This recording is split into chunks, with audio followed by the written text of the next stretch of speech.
വികസിത കേരളം എന്ന മുദ്രാവാക്യം ഉയർത്തി 28-ന് തിങ്കളാഴ്ച വടകര കൃഷ്ണകൃപ ഓഡിറ്റോറിയത്തിൽ നടക്കുന്ന സെമിനാർ ബിജെപി സംസ്ഥാന അധ്യക്ഷൻ രാജീവ് ചന്ദ്രശേഖർ ഉദ്ഘാടനം ചെയ്യുമെന്ന് കോഴിക്കോട് നോർത്ത് ജില്ലാ പ്രസിഡന്റ് പ്രഫുൽ കൃഷ്ണൻ വാർത്താ സമ്മേളനത്തിൽ പറഞ്ഞു.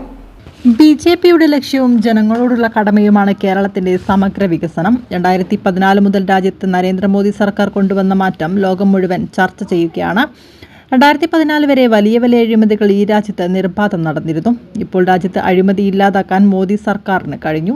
എന്നാൽ കേരളത്തിലെ സ്ഥിതിക്ക് മാത്രം മാറ്റമില്ല. ആകെ നടക്കുന്ന വികസനം ദേശീയപാത നിർമ്മാണമാണ്. അത് ചെയ്യുന്നത് കേന്ദ്ര സർക്കാരാണ്. വികസിത ഭാരതം ഉണ്ടാകുമ്പോൾ വികസിത കേരളം ഉണ്ടാവണമെന്ന് അദ്ദേഹം പറഞ്ഞു. നാട്ടിൽ മാറ്റം കൊണ്ടുവരാൻ കഴിയുന്ന ഒരേയൊരു പാർട്ടി BJP മാത്രമാണ്. വികസിത സംസ്ഥാനത്തിന്റെ അവഗണന കഴിഞ്ഞ സംസ്ഥാന ബജറ്റിൽ മറ്റ് ജില്ലകൾക്ക് പല പദ്ധതികളും പ്രഖ്യാപിച്ചെങ്കിലും സംസ്ഥാന സർക്കാർ കോഴിക്കോടിനെ പൂർണ്ണമായും അവഗണിച്ചുവെന്നും വടകര BJP നോർത്ത് ജില്ലാ ഓഫീസിൽ വിളിച്ചു ചേർത്ത വാർത്താ സമ്മേളനത്തിൽ പ്രഫുൽ കൃഷ്ണ പറഞ്ഞു. തിങ്കളാഴ്ച രാവിലെ 8:30 ഭാരവാഹികളുടെ യോഗം, 10 മണിക്ക് പൗരപ്രമുഖരുമായി കൂടിക്കാഴ്ച, 12 മണിക്ക് കൺവെൻഷൻ, 1 മണിക്ക് ഓഫീസിൽ സജ്ജമാക്കിയ ഹെൽപ്പ് ഡെസ്ക് ഉദ്ഘാടനവും നടക്കും.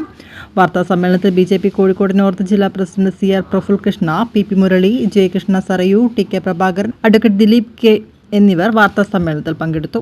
BJPയുടെ സംസ്ഥാന അധ്യക്ഷൻ നയിക്കുന്ന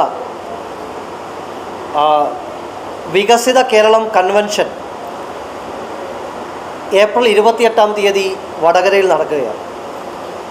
കേരളത്തിലെ 30 സംഘടനാ ജില്ലകളിലും സംസ്ഥാന അധ്യക്ഷൻ്റെ പരിപാടികൾ നടക്കുകയാണ്. 28-ാം തീയതി വടകരയിൽ വെച്ച് 8:30-ന് ഞങ്ങളുടെ കോർ മീറ്റിംഗ് നടക്കും. മണ്ഡലം പ്രസിഡന്റുമാർ ഉൾപ്പെടെയുള്ള നേതാക്കന്മാർ പങ്കെടുക്കുന്ന കോർ മീറ്റിംഗ്. അതിനുശേഷം കൃത്യം 10 മണിക്ക് കൃഷ്ണകൃപ ഓഡിറ്റോറിയത്തിൽ വെച്ച് വികസിത കേരളം എന്ന പേരിലാണ് കൺവെൻഷൻ സംഘടിപ്പിച്ചിരിക്കുന്നത്. ഈ കൺവെൻഷനിൽ BJPയുടെ പഞ്ചായത്ത് ജനറൽ സെക്രട്ടറി ഉപരി ആളുകളാണ് പങ്കെടുക്കുന്നത്. ക്ഷണിക്കപ്പെട്ട 1000-ഓളം ആളുകൾ ആ കൺവെൻഷനകത്ത് പങ്കെടുക്കും. NDAയിലെ ഞങ്ങളുടെ നേതാക്കന്മാർ, സംഘപരിവാർ നേതാക്കന്മാർ തുടങ്ങി 1000-ഓളം വരുന്ന ക്ഷണിക്കപ്പെട്ട അതിഥികളാണ് സംസ്ഥാന അധ്യക്ഷൻ്റെ ആ കൺവെൻഷനകത്ത് പങ്കെടുക്കുന്നത്. വികസിത കേരളം എന്ന് പറയുന്നത് BJPയെ സംബന്ധിച്ചിടത്തോളം ഞങ്ങളുടെ ഒരു വലിയ കാഴ്ചപ്പാടാണ്. 2014 മുതൽ രാജ്യത്ത് നരേന്ദ്രമോദി നടപ്പിലാക്കിക്കൊണ്ടിരിക്കുന്ന മാറ്റം, ആ മാറ്റം ലോകം മുഴുവൻ ചർച്ച ചെയ്യുകയാണ്. 2014 വരെ വലിയ രീതിയിലുള്ള അഴിമതികൾക്ക് രാജ്യം സാക്ഷ്യം വഹിക്കേണ്ടി വന്നിട്ടുണ്ട്. പക്ഷെ നരേന്ദ്രമോദി അധികാരത്തിൽ വന്നതിന് ശേഷം ഈ രാജ്യത്തുണ്ടായിട്ടുള്ള മാറ്റം വളരെ പ്രകടമാണ്. ജനങ്ങൾ 2 കൈയും നീട്ടി സ്വീകരിച്ചതാണ്. ഈ രാജ്യത്ത് അഴിമതി ഇല്ലാതായിരിക്കുന്നു.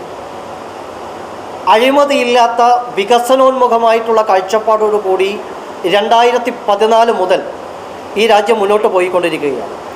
ലോകം മുഴുവൻ ഇന്ത്യയെ ബഹുമാനിക്കുന്നു. പക്ഷേ കേരളത്തിലെ സ്ഥിതിക്ക് യാതൊരു വിധത്തിലുള്ള മാറ്റവുമില്ല. ഈ രാജ്യത്ത് രാജ്യം പുരോഗമിക്കുമ്പോൾ, ഭാരതം പുരോഗമിക്കുമ്പോൾ, വികസന കുതിപ്പ് നടത്തുമ്പോൾ കേരളത്തിൽ മാത്രം ഒരു തരത്തിലുള്ള വികസനവുമില്ല എന്നുള്ളതാണ് യാഥാർത്ഥ്യം. അതിനെ ബോധ്യപ്പെടുത്തുക, ആ അവസ്ഥയ്ക്ക് മാറ്റം വരുത്തുക എന്നുള്ളതാണ് വികസിത കേരള കൺവെൻഷൻ കൊണ്ട് BJP ഉദ്ദേശിക്കുന്നത്. ഇവിടെ നടക്കുന്ന ആകെയുള്ള വികസനം എന്ന് പറയുന്നത് നമ്മുടെ ദേശീയപാത വികസനം നടക്കുന്നുണ്ട്. കടം മേടിക്കാതെ മുന്നോട്ട് പോകാൻ സാധിക്കാത്ത പിണറായി സർക്കാർ ഇപ്പോൾ 100 കോടി രൂപ ചെലവഴിച്ചുകൊണ്ടാണ് സർക്കാരിൻ്റെ 9ാം വാർഷികം ആഘോഷിക്കാൻ പോകുന്നത്.